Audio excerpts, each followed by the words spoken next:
Morning and जय Hind students. Acid base and salt जो हम पढ़ रहे थे उसमें आगे की टॉपिक हम लोग पढ़ेंगे concentrated acid and dilute acid. ये क्या है? तो concentrated acid is that acid in which more acid is present, more acid and less water is present, and less water is present. और डाइल्यूट एसिड क्या है? Dilute acid is that acid in which less acid and more water is present.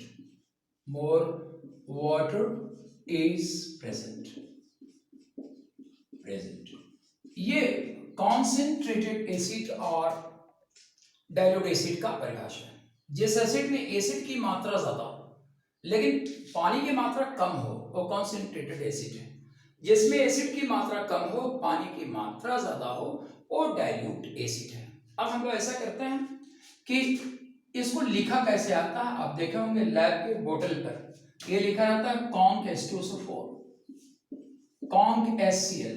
जब आप lab में जाएंगे तो बोतल के ऊपर ये लिखा हुआ मिलेगा और यहाँ डाइल्यूट H2SO4, डाइल्यूट HCl, इस तरीके के टर्म्स लिखे रहते हैं। और इसका मतलब यह है कि कॉन्क में एसिड की मात्रा ज्यादा है पानी कम है और डाइल्यूट में एसिड की मात्रा कम है पानी ज्यादा है। तो जैसे रिक्वायरमेंट होती है लैब की कि किस प्रकार किसी रिएक्शन में कॉन्सेंट्रेटेड चाहिए या डाइल्यूट चाहिए उसके हिसाब से हम लोग यूज करते हैं।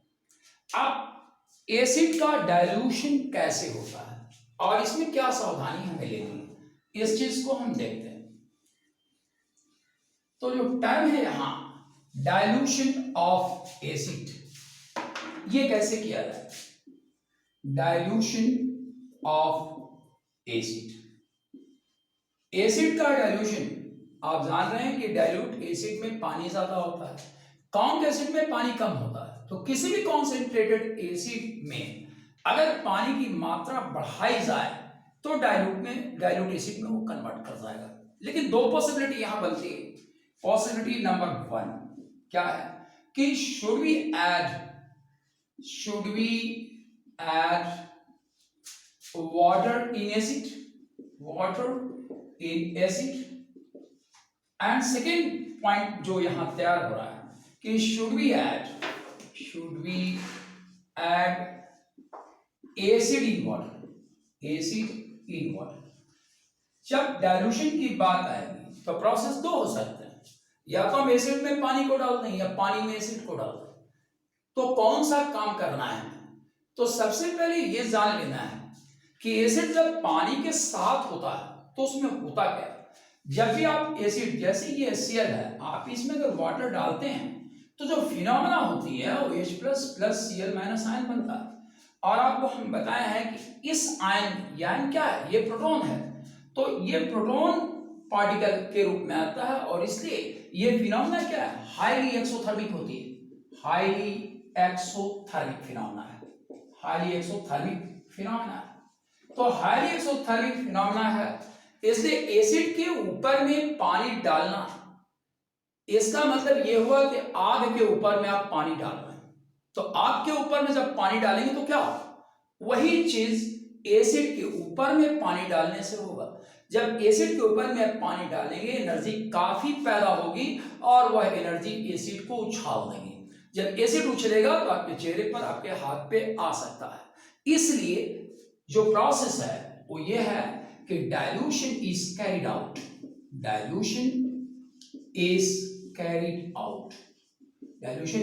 Out by adding acid in water,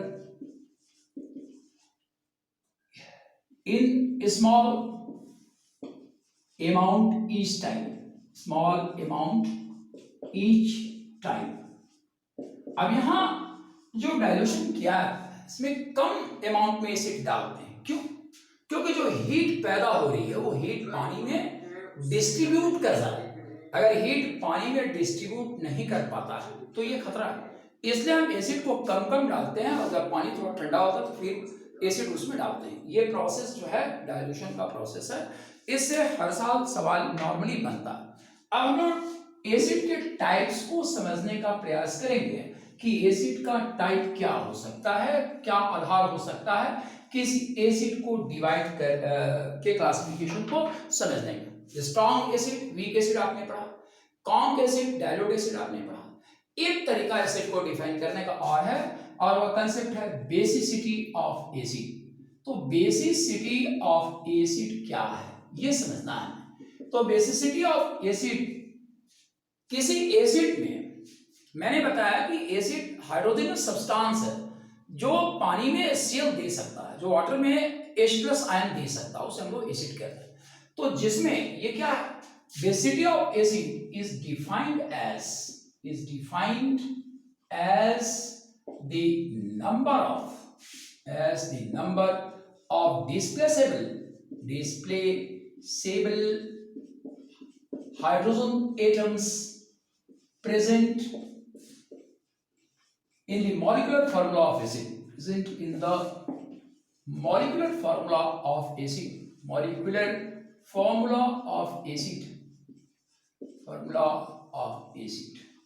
ये तो जितने हाइड्रोजन एटम उसमें हैं जो डिस्प्लेसेबल हैं, अगर वो डिस्प्लेस नहीं करता है तो वो बेसिसिटी का पार्ट नहीं बन सकता है।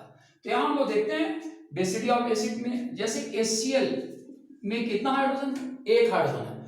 जब हम इसका आयनाइजेशन करवाते हैं तो क्या बनता है, H+ plus Cl minus ion बनता है। तो एक H+ आ रहा है, इसका मतलब इसमें एक डिस्प्लेसेबल हाइड्रोजन एटम है, तो इसका नाम हो जाएगा मोनोबेसिक एसिड। नाम देखिएगा, ये एग्जाम में बनता है सवाल इससे, मोनोबेसिक एसिड। अब हम लोग H2SO4 को लेते हैं, तो H2SO4 का आयनाइजेशन स्कीम आपको मालूम है, H+ बनेगा, HSO4 माइनस बनता है, फिर ये HSO4 फर्दर आयनाइज करता है और H+ बनाता है, फिर यहाँ SO4 माइनस माइनस आयन बनता है। तो हम क्या देख रहे हैं कि ये दो हाइड्रोजन आयन दे रहा है, यानी इसमें जो H2 है इसके दोनों हाइड्रोजन डिस्प्लेसेबल है, इसलिए इसे हम लोग कहते हैं डाइबेसिक एसिड। अब एक और एसिड का आयनाइजेशन देखते हैं, H3PO4, इसका नाम है ऑर्थोफॉस्फोरिक एसिड। ये ऑर्थोफॉस्फोरिक एसिड है।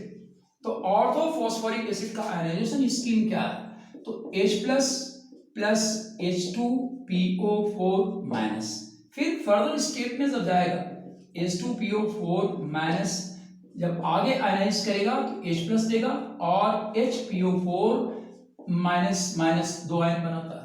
फिर तीसरा आयनाइजेशन स्टेप यहां देखते हैं, HPO4 माइनस माइनस, ये आयनाइज जब करता है तो H+ बनाता है और PO4 माइनस माइनस माइनस, ये बनता है।